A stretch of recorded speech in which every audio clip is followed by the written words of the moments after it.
अरे पैसे आपने दिए तो आपका गाना नहीं गाएंगे कैसे चलेगा?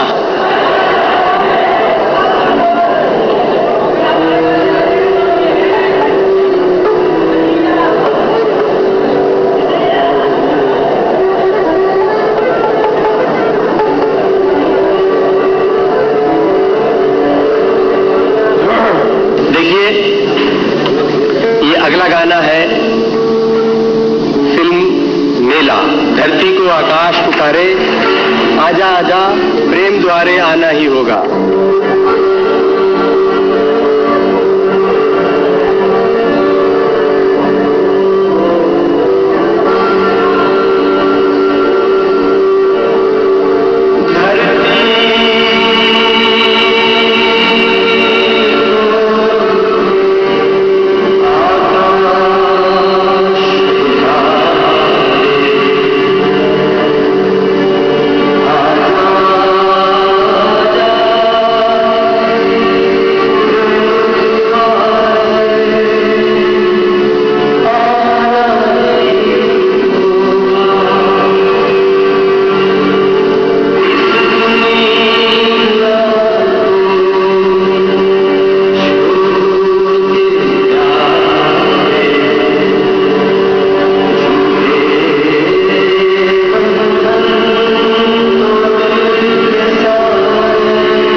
तनिको न माने पलमवा बुला दे मेरे कोए, हाय राम बलमवा बुला दे मेरे को।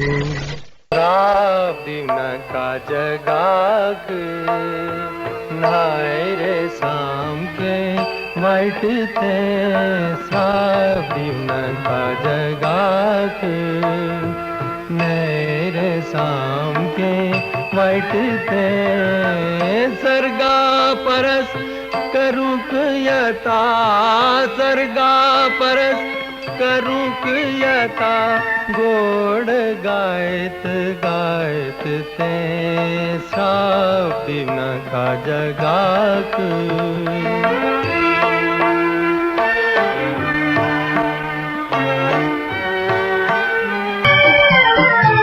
He wasn't born with a silver spoon in his mouth, but he was certainly born with a golden voice.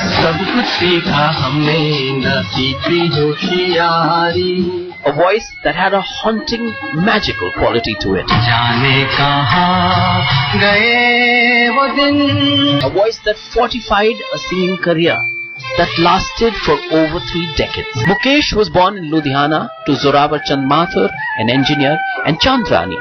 He was the 6th child in a family of 10.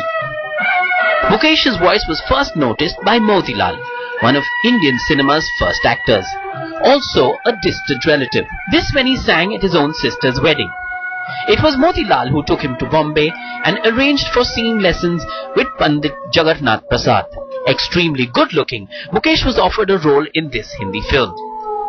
And this was his first song.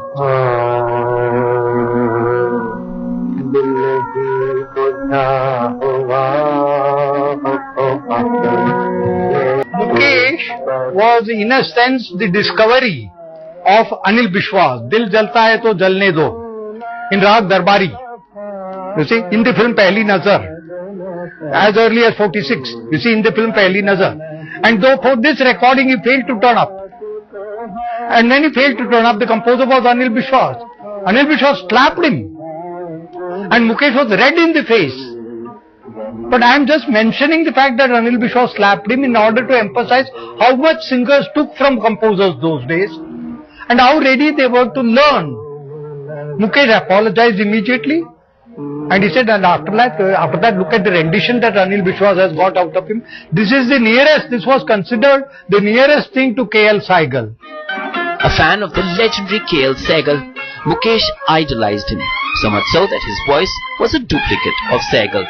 Somebody had to pull him out of that Saigal syndrome also.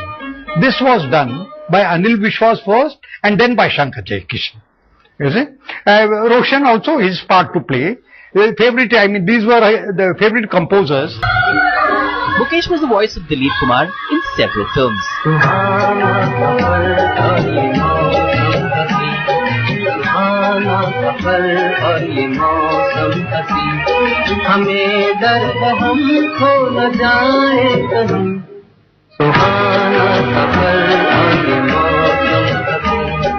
But it would be the voice of the greatest showman of Indian cinema, Raj Kapoor, that Mukesh would achieve superstar status. Raj Kapoor himself picked Mukesh for his very first film, Aag. Raj Kapoor's role in popularizing Mukesh, I don't think there would have been a Mukesh really speaking. Mukesh would have been there, but the Mukesh as we know him would not have been there if Raj Kapoor would not have been there. There was always this vagabondish streak in Raj Kapoor which Mukesh brought out. For him, he called Mukesh his soul, Raj Kapoor, and for him Mukesh was ideal. Later composers Shankar Jaikishan would be responsible for Mukesh's popularity. Meanwhile, on a personal front, as Mukesh was poised to take a big leap into the world of playback singing, he fell in love. Saral Trivedi Raichand was the daughter of a Gujarati millionaire. As Mukesh at the time had no proper house and erratic income, the couple were forced to elope. No one gave their marriage a chance. But madly in love, Mukesh and Saral were living proof that love could last. And in their case, for over 30 years in store.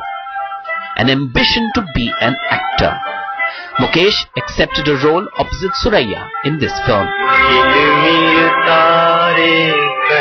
The collaboration between Raj Kapoor and Mukesh begins with Aag 1948, Raj Kapoor's very first film, and I mentioned the song Zinda Hu Main Is Tarah Ki Gam Mein, Zindagi Nahi, which is in Raag Bhairavi. It begins with that, and afterwards it goes on to Barsat. Maybe Mukesh is not that prominent, but with Awara he becomes very prominent. You know, and then in Aag he is very prominent. Then Mukesh tries to become a star himself, and in the process he ceases to be the voice of Raj Kapoor. Manna Dey takes over as the voice of Raj Kapoor, very successfully in Shri 420 and in Chori Chori. But in Shri 420 itself Mukesh returned. Mera Juta Hai Japani had already been recorded. But as Mashuka bombed, Mukesh returned to the RK banner, and this line in Shri 400 Piece would be his rebirth. The Mukesh-Raj Kapoor partnership flourished, and their careers did as well. Mukesh was the Maestro's voice across many decades and numerous films, giving one chart buster after another. Then there is Awara Hu and all that. In the case of Awara Hu, sung by Mukesh, a question was asked in Parliament. New Delhi, a question was asked in Parliament that is this not having a deleterious effect on our youth? Do we want our young children to be singing Awara Hu on the streets and walking? Such was the effect produced by the combination of Raj Kapoor and Mukesh. He had an innate pathos in his voice, with a touch for the classic, something which set him apart from the rest of his musical peers. Mukesh's mass appeal was in his golden voice, which the Aam Janta related with. Yet, he often wasn't the first choice for many music composers. R.D. Burman, much like his father S.T., was prejudiced against the singer, in spite of Mukesh singing hit songs like this one for him. O.P. Nair, who was a Rafi loyalist, too refused to use Mukesh's vocal cords in spite of a great rendition of this song.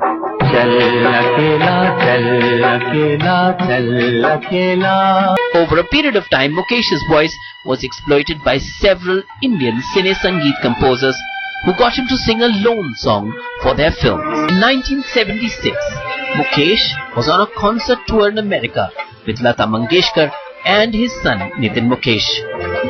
On the 27th of August, while still on the music tour, he succumbed to a heart attack.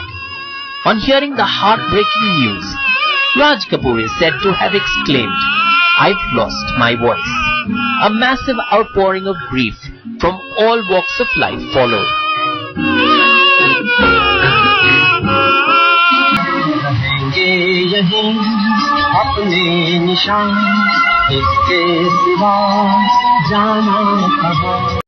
Subscribe now and press the bell icon. Never miss an update.